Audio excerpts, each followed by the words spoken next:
Whining when you're winning. Why mobile home parks can do no good, according to NPR. This is Frank Rolfe, the Mobile Home Park Mastery Podcast. National Public Radio brought out another article recently. It was titled, Mobile Homes Are Rising in Value, but Current Residents Can't Cash Out. So even in an environment where mobile home prices are increasing on par with single family, apparently we can do no good. Here's the stat. A recent study showed that mobile home values are up 34.6% versus single family, which is up 35.4%. And that's from the period of 2016 through 2021. So you'd say that's pretty good, right? You remember all those articles about a year or so ago bashing the mobile home industry, claiming that the homes never appreciated in value and that single family was what really appreciated, and the people who bought mobile homes were basically chumps because they invested in an asset that never increased. And now that's been proven wrong. The stats are in. Mobile homes went up just as much as single family. So that's good, right? Well, no, it's not good enough, according to NPR. These are the basic points of the article. I thought we'd just go over them briefly. Number one, the first item was that mobile homes fall into disrepair over time. Now that's what a strikingly observant thing to say. I mean, a single family home falls into disrepair over time also, right? Any asset, I don't care if it's a car or a plane or a boat, anything you buy will fall into disrepair the longer that you own it.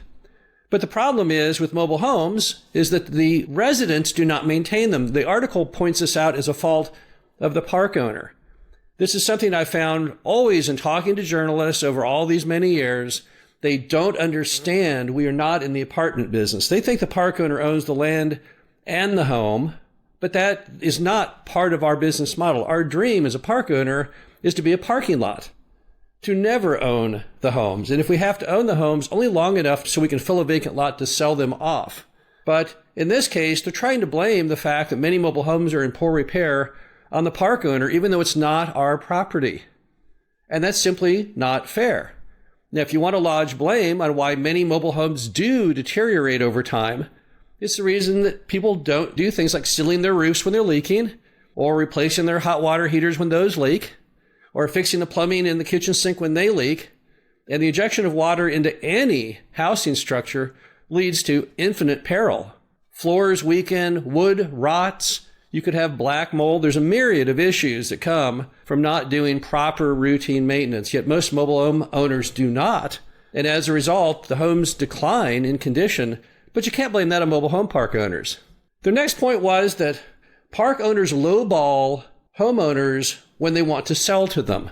Now, that is the dumbest thing of all time. Why would someone in a mobile home go to sell to the park owner?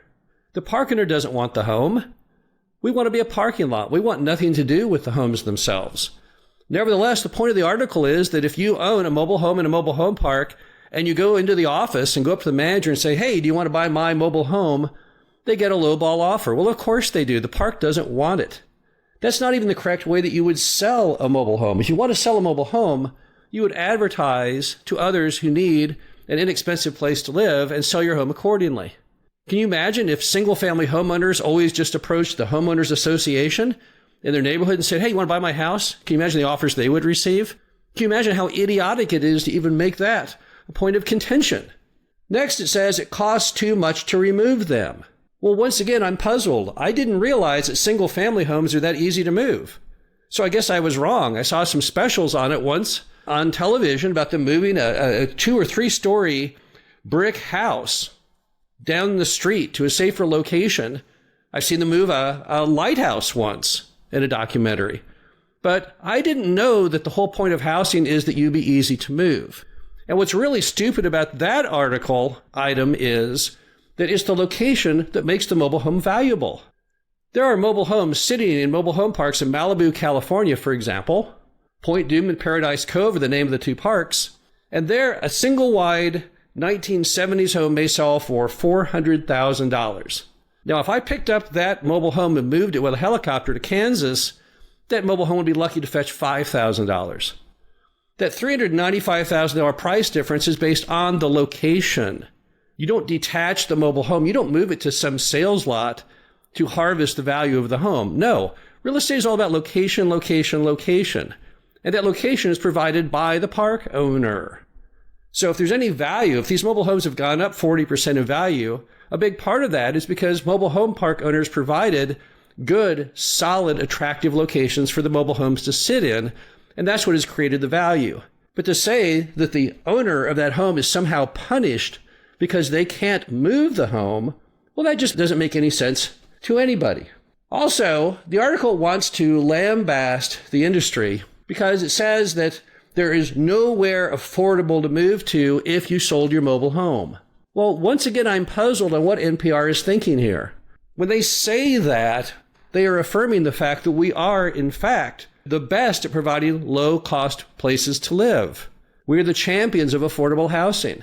And you're absolutely correct. If you sell your mobile home and move out of the mobile home park, you'll never find anything even remotely as inexpensive. But how is that our fault? Once again, they're taking something that they should be patting us on the back and applauding us for, which is providing America's only form of non-subsidized affordable housing, yet they're using that statement to try and lay blame on us because somehow we are creating this unfair environment that housing in America is too expensive. Some other items in the article, which are equally offensive, is there's a whole section where they interview residents who say such things that their mobile home park does a lousy job of trash and snow removal. Seriously, is that the best you have?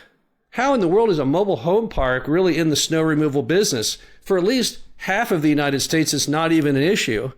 And on the rest of it, the parks I know all do a really good job of it, but guess who does not? The residents don't. You go in the mobile home park, and all of the streets and the entrances are perfect. But all of the parking lots and the sidewalks and things which are those residents' responsibility as spelled out in the lease, they remain untouched. They don't want to get out there with a shovel. They don't want to get out there with some salt. They just basically want the park owner to clean their property. And that's never going to happen. And how in the world can we do a lousy job of trash removal? Mobile home park owners use the same trash companies that everyone else uses. It's either going to be dumpster or more likely polycart. So is the city's polycart provider deliberately doing a worser job in the mobile home park? I doubt that's true. Also in the article, it talks about the fact that inflation is hurting residents. So apparently now park owners are also responsible for inflation. Well, that's good to know. I didn't know that. So perhaps if we could all just collectively, all of us park owners get together and knock down inflation faster, it would stop Jerome Powell from raising interest rates. But alas, again, a ridiculous statement on the part of NPR. I love this one. Someone says the community used to be really laid back. What does it mean when someone says the community used to be really laid back and now it's not? Well, it means it didn't used to collect rent. It didn't used to enforce the rules. And once again, that's a ridiculous statement by NPR. No one with any common sense would think that a mobile home park is better off when it is, quote, laid back, which means you've got a refrigerator in that yard and 5 non-running cars in that yard over there, and no one has paid rent in 3 years. So therefore, no capital injection has happened in the mobile home park. So here's what's really happening out there that NPR does not want to address, apparently. There are a lot of old, run-down mobile home parks in the U.S. Probably by far the majority of the 44,000 parks need substantial renovation to bring them back to life. And there are some brave souls out there in private equity groups and other companies that go out and buy these things and inject the capital in to bring them back to life. And by so doing, they increase the value of life for everyone in the mobile home park, and they're responsible for why those mobile home values have gone up. And 99% of the residents in all of those 44,000 mobile home parks, and particularly the ones that have been turned around, they really cherish and value where they live. And they know there's no alternative that can possibly give them the quality of life that they have for the price that they're currently paying. But there's that 1% of residents who just hate everything. They hate their neighbors. They hate everything imaginable about America, about the world, about the human race. And those are the ones who apparently are the audience of NPR. Because why else would they keep writing these negative, ridiculous articles over and over and over? And yet again, who is even reading them? Probably the only reason NPR can get away with this is it doesn't really have any paid advertising, because it wouldn't have any audience at all in all likelihood.